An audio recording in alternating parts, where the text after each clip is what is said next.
So let's look at taking paint splats and other kind of analogous shapes and making something out of them. Just move these guys to the side. I love this one. Isn't it cute? It's almost like a horse or a bear. I don't even know. It's so cute though. All right, so when I look at this one, I kind of see kind of a giraffe head, and this one kind of looks like a swan. So, but it's got an open mouth, and I think I'm actually going to take advantage to do, well, you know what, I might do teeth, but first I'm going to do some spots. And since I was reminded of a giraffe, I'm going to go with yellow on the purple. So it'll be sort of the opposite of what the color actually would be. You know, and I might like this, I might not like this. We're going to find out. I try to make them kind of random looking.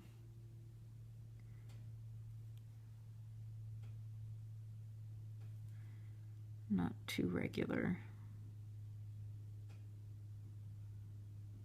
That way it looks more natural.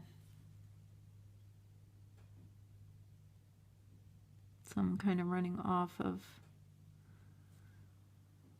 the nose and stuff.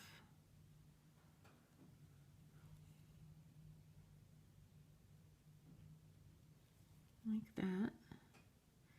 And one of the things I like about this technique is that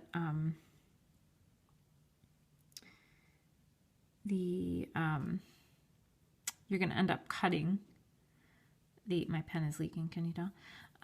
You're going to end up cutting this out of the page, so if you run off and make a mistake, it doesn't really matter.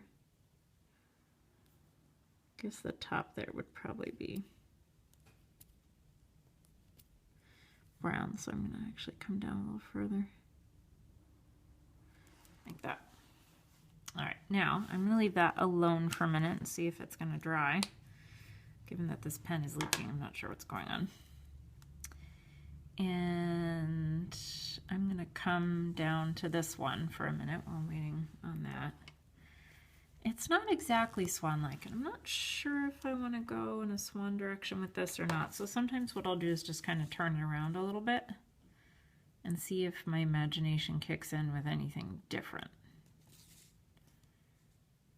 Like, and then sometimes I squint at it, like, could that be some sort of a head? Maybe if I give it some feathery kind of things. Not even kind of hair. And again, if I don't like this, it doesn't matter because I can just cut it out.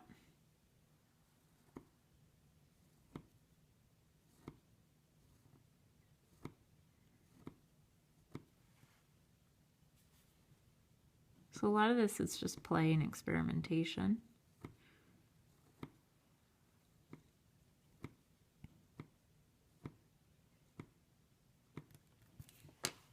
And I also try and really follow what I can see on the piece itself. So like there's a little lighter area here, so I'm going to try and exploit that a little bit. Just kind of follow the lines that naturally showed up.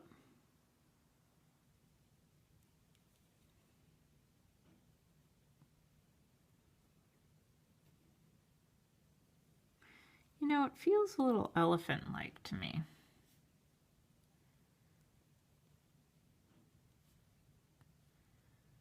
But I'm not really sure what's going on. I'm going to try the white of an eye right here.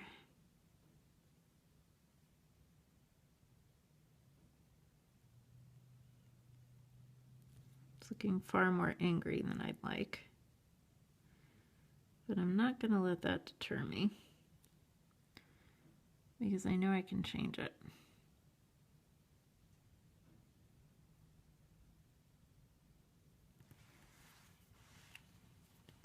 I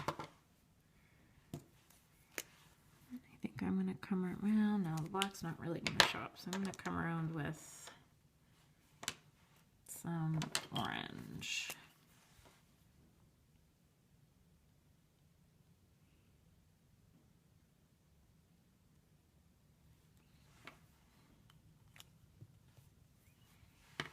And whatever this is, it's very fancy. Come back to my giraffe a little bit here for a minute. It's still pretty wet, but I'm going to see if I can... The next trick is trying to figure out, I think actually some of where I put this spot is actually where the eye goes. So I'm going to have to adapt this a little bit.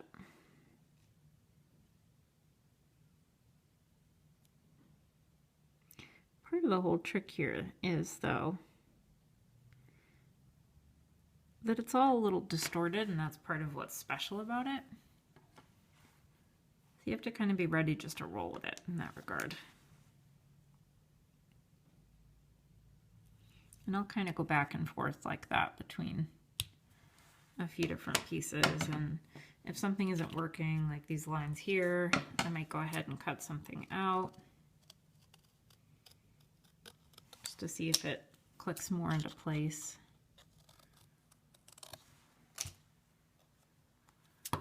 Being careful not to smudge the gel pen.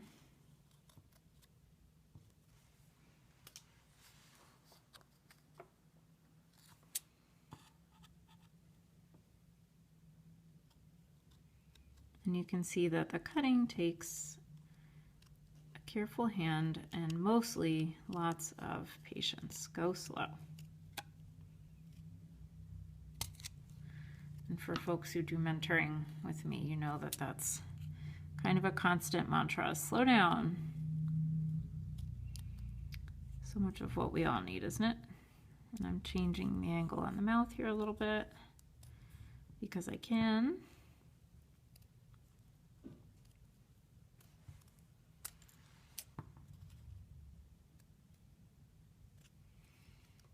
And when you go around corners like this, it gets pretty tricky.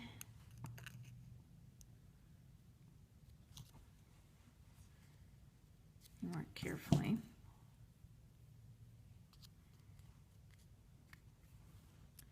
I feel like this could be part of something else, but it's a good beginning. This one, sometimes once I get the eyes in there, it helps pop the character into place.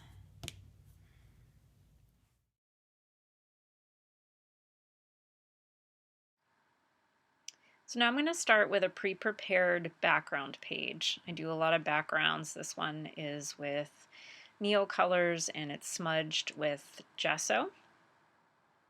And that moon kind of shape is something that didn't quite work out, but I knew it was interesting, so I kept it around. I have it like in a little box on top of my art table.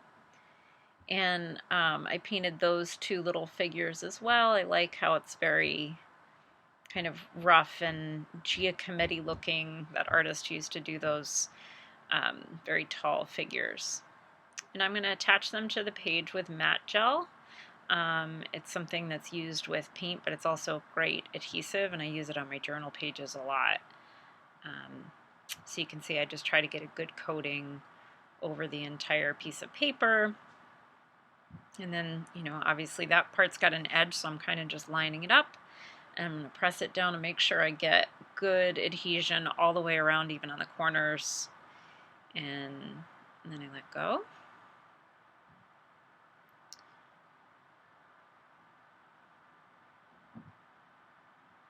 Sometimes when I work with little pieces that are tiny like this, I like to make sure that I get all the way around. You got to be a little bit gingerly as you're handling the pieces because there's not much of anywhere to grab onto. But I think there's something fun about using little figures and collaging this way. And all of these pieces are all on mixed media board, which is just a thick paper. And I like how kind of substantial it is. And it works out well. And you can see I toy with the composition quite a bit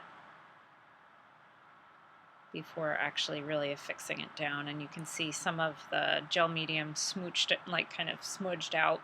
And I was able just to wipe it up with my finger and it doesn't leave a mark. So that's part of what's really great about it. And then as you find little pieces that are sticking up, you can just fix them down. This is really such an open way to work when you know, I always try to teach my students about working in layers, working in a series. So that means doing lots and lots of backgrounds. It's just a great thing to do when you first sit down with your journal and you're not sure what to do. Something as simple as this background with the circles, right? I've just done tons and tons and tons of circles on the page. This is something that, of course, you can do because anyone could do that. So I just made all these circles on the page and then came in with a dry brush, meaning I didn't wet it, and some gesso, and just kind of scrubbed the page with the brush. And in some places I did it more, in some places I did it less. And it really just kind of moves the color around a bit. See, now I've found an edge that's not sticking up, and I had a little bit of the gel medium on my finger, and I've stuck it back down because I want it to really lay flat. And in a minute, I'm going to come in with some of that paint that I showed you. That's the high flow acrylic paint from Golden that I really, really like. It's very liquidy. That's how I made the paint blobs that I did. And in this case, because I'm not mixing or anything, I'm just using the cap and taking the paint that was in the cap. And when I laid these pieces down, it really just kind of gave me a sensation of you know, pilgrims on a journey, you know, people journeying somewhere. And I love that metaphor of a journey or a pilgrimage. And so it struck me that they were, you know, maybe on a pilgrimage to this place and where the moon is. But can you see how I allow my imagination to take over? I don't worry about seeming silly or childish or anything like that. In fact, that's really the point, is to allow yourself to get to a place where the imagination just starts to really speak to you.